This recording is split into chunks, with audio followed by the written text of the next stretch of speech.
Olá a todos, sejam bem-vindos ao nosso podcast jurídico.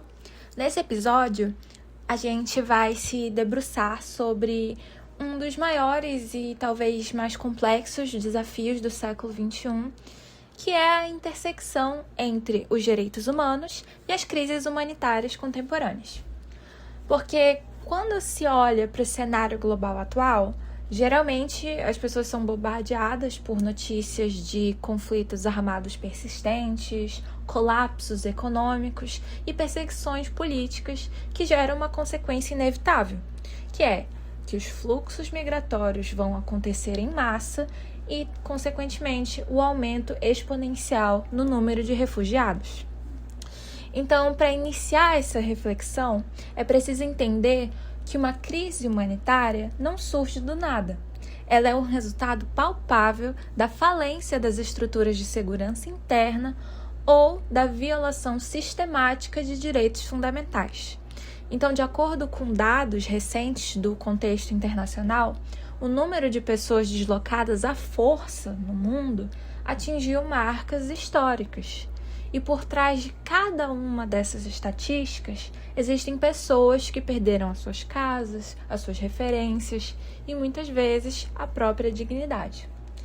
Então, a grande questão que a academia e os juristas tentam desatar hoje vai girar em torno de como o direito internacional pode ser efetivo quando a soberania dos Estados colide com um dever ético e legal de proteção ao ser humano.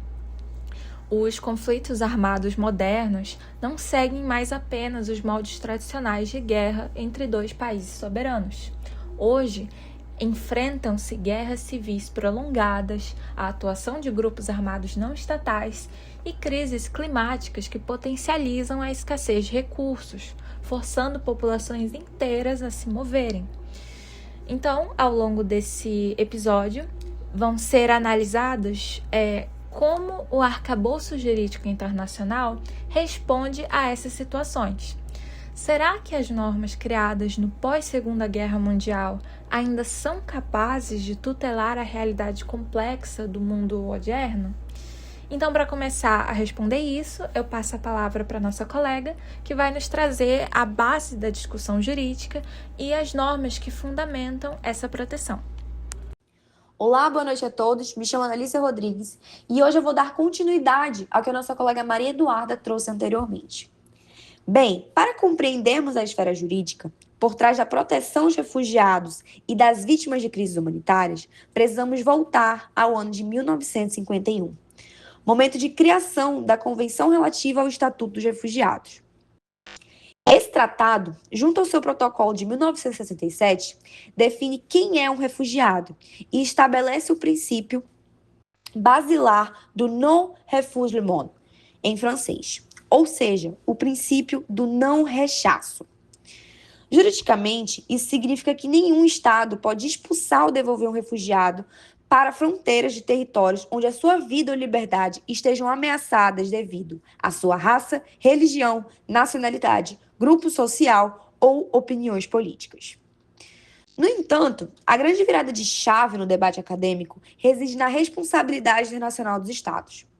No direito nacional público, vigora o princípio da soberania estatal, mas essa soberania não é absoluta.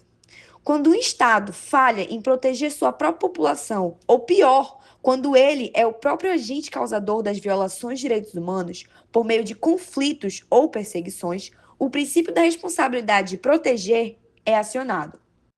Além disso, o direito internacional humanitário, codificado pelas Convenções de Genebra, impõe limites estritos à condução de conflitos armados, visando proteger aqueles que não estão ou não estão mais participando das hostilidades, como civis, médicos e prisioneiros de guerra. Quando essas normas são violadas, entramos no campo da responsabilidade civil e criminal internacional. É aqui que o papel da Corte Nacional de Justiça se torna central, como o principal órgão judicial das Nações Unidas. A Corte Nacional de Justiça atua na resolução de litígios entre Estados e na emissão de pareceres consultivos. Quando um Estado viola tratados de direitos humanos ou comete atos de agressão que geram crises humanitárias, ele pode ser acionado perante a Corte. O grande desafio jurídico, contudo, continua sendo a execução dessas sentenças ou a resistência de superpotências em se submeter integralmente à jurisdição internacional. A teoria jurídica é robusta, mas sua aplicação prática enfrenta barreiras geopolíticas imensas, como a nossa própria convidada agora vai falar sobre. Olá, boa noite a todos. Eu me chamo Ana Nascimento e agora eu vou dar continuidade diante do que foi apresentado anteriormente para vocês e vou falar sobre os casos concretos. Bom, trazer a teoria para a prática vai nos ajudar a enxergar as rachaduras e as virtudes do sistema internacional. Se olharmos para os casos concretos que aconteceram na última década e para os que estamos vivenciando no cenário contemporâneo, vai ser demonstrado que a teoria jurídica do non-refoulement e da responsabilidade dos Estados é testada ao limite diariamente. Podemos analisar, primeiramente, a perenidade da crise dos refugiados sírios. E também, mais recentemente, ocorreu o impacto humanitário decorrente dos conflitos no leste europeu e no Oriente Médio. Nesses dois cenários, vimos que milhões de pessoas cruzaram fronteiras em busca de segurança em um curto espaço de tempo. Na Europa, a aplicação da Convenção de 1951 operou de formas distintas.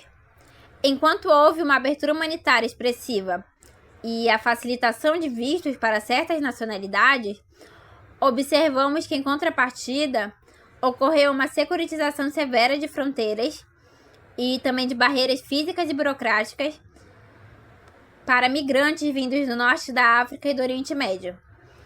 Isso levanta um debate acadêmico muito sério sobre a seletividade da aplicação do direito humanitário.